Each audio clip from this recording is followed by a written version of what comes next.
नमस्कार, आप देख रहे हैं न्यूज आपका। मैंने पिछले वीडियो में दिखाया था कि किस तरह से गुदड़ी प्रखंड के इलाके में 3 लोगों की एक साथ निर्मम तरीके से हत्या कर दी गई थी। इस हत्या का मामला शांत भी नहीं हुआ था कि उसके 4 दिन बाद यानी कि 10 अक्टूबर को बंदगांव इलाके में एक बार फिर से एक ही परिवार के 3 लोगों की धारदार हथियार से गला काटकर हत्या कर दी गई। लगातार उन इलाकों में हत्याकांड का सिलसिला जारी था। पुलिस महकमे में भी इन निर्मम हत्याओं से हड़कंप मचा हुआ था। इलाकों में सनसनी फैली हुई थी। लोग डरे और सहमे हुए थे। किसी को कुछ समझ नहीं आ रहा था कि आखिर इतनी हत्याएं क्यों हो रही है और आखिर क्यों अपराधियों को पुलिस जल्द नहीं पकड़ पा रही है। कई सवाल थे जिसका जवाब किसी के पास नहीं था। तो चलिए सबसे पहले जानते हैं एक ही परिवार के 3 लोगों की निर्मम हत्या कैसे हुई। पश्चिम सिंहभूम जिले के अति नक्सल प्रभावित इलाका टेबो थाना क्षेत्र से 30 किलोमीटर की दूरी पर स्थित सियाकेल गांव, जहां पर 60 वर्षीय दुगलू पूर्ति अपने पत्नी सुकू होरो और बेटी दस्कीर पूर्ति के साथ रहा करते थे। दुगलू पूर्ति की एक बेटी बंदगांव में 10वीं की पढ़ाई कर रही थी और एक बेटी 18 वर्षीय पुनी पूर्ति दिल्ली में काम करती थी। दिनांक 10 अक्टूबर दिन गुरुवार, समय रात का, जब दुगलू पूर्ति का परिवार इत्मीनान से अपने घरों में सो रहे थे, अचानक कुछ अपराधियों द्वारा उनके दरवाजे को पीटा जाने लगा। उसके बाद जैसे ही दुगलू पूर्ति ने दरवाजा खोला, अज्ञात अपराधियों द्वारा उसके ऊपर ताबड़तोड़ लाठी डंडे से प्रहार किए जाने लगा।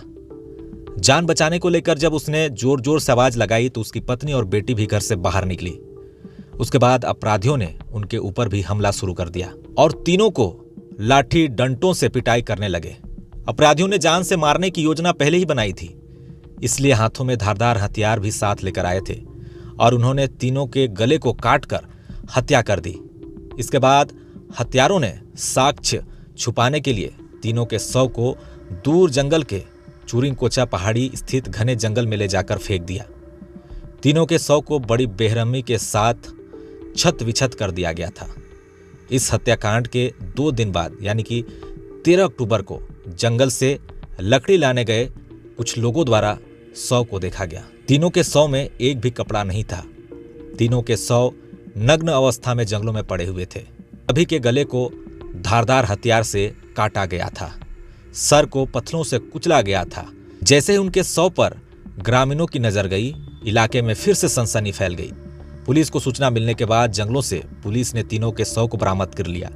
इस संबंध में दंपति के परिजन ने शक जाहिर करते हुए कहा कि उनके चाचा चाची और उनकी चचेरी बहन की डायन बिसाहिन के आरोप में हत्या की गई होगी, क्योंकि इस क्षेत्र में अंधविश्वास को लेकर कई बार हत्याएं हो चुकी है। पुलिस भी लगातार हो रही हत्याओं से हैरान थी। अपराधी को पकड़ना भी एक बड़ी चुनौती था। मृतक के 2 बेटी जो बंदगांव में रहती थी और एक दिल्ली में, अगर वो भी गांव में होते तो उनकी भी हत्या हो जाती। टेबो थाना प्रभारी विक्रांत कुमार मुंडा ने बताया कि यह डायन बिसाहिन का मामला है या नहीं है, यह जांच का विषय है। इस संबंध में अनुसंधान करने के बाद ही कुछ कहना सही होगा।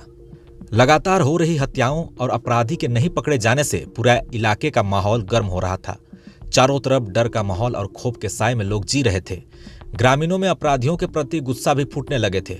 जैसे जैसे समय बीतता गया, इन हत्याओं के बाद फिर से उन इलाकों में लगातार हत्याएं होने लगे। हत्याओं का सिलसिला जारी था। प्रशासन अपराधियों को पकड़ने में नाकाम थी, जिसके बाद ग्रामीणों का गुस्सा फूट पड़ा। अपराधियों के खात्मे के लिए उन्होंने अपने हाथों में पारंपरिक हथियार उठा लिए और जगह जगह सैकड़ों ग्रामीणों ने बैठक शुरू कर दी और सेंद्रा अभियान की शुरुआत की गई। सेंद्रा अभियान की जानकारी पुलिस के कानों तक भी नहीं पहुंची थी कि एक खबर जंगलों से निकलकर सामने आई कि पीएलएफआई उग्रवादी मेटा टाइगर समेत 4 अपराधियों को ग्रामीणों ने मार डाला। मेटा टाइगर पर 3 लोगों की हत्या का आरोप था, जिसके बाद पुलिस भी उसकी खोजबीन में जुटी हुई थी। मगर अचानक से उसकी हत्या की खबर से फिर से पूरे इलाके का माहौल गर्म हो गया। सेंद्रा अभियान इतना खतरनाक है कि आज तक पुलिस ने मेटा टाइगर के शव को भी बरामद नहीं कर पाई है। ग्रामीणों द्वारा मोबाइल के इस्तेमाल पर उन इलाकों में पाबंदी लगा दी गई। बाहरी लोगों को इलाके में घुसने से मना किया गया। सैकड़ों गांव के हजारों लोगों ने हाथों में हथियार लेकर अपराधियों को जंगलों में ढूंढना शुरू किया।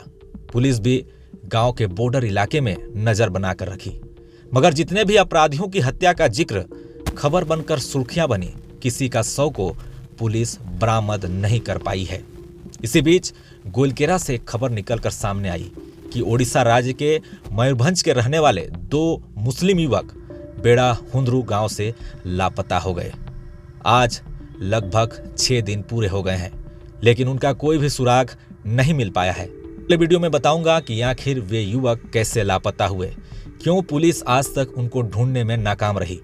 तब तक जुड़े रहे हमारे साथ, देखते रहे न्यूज आपका। धन्यवाद।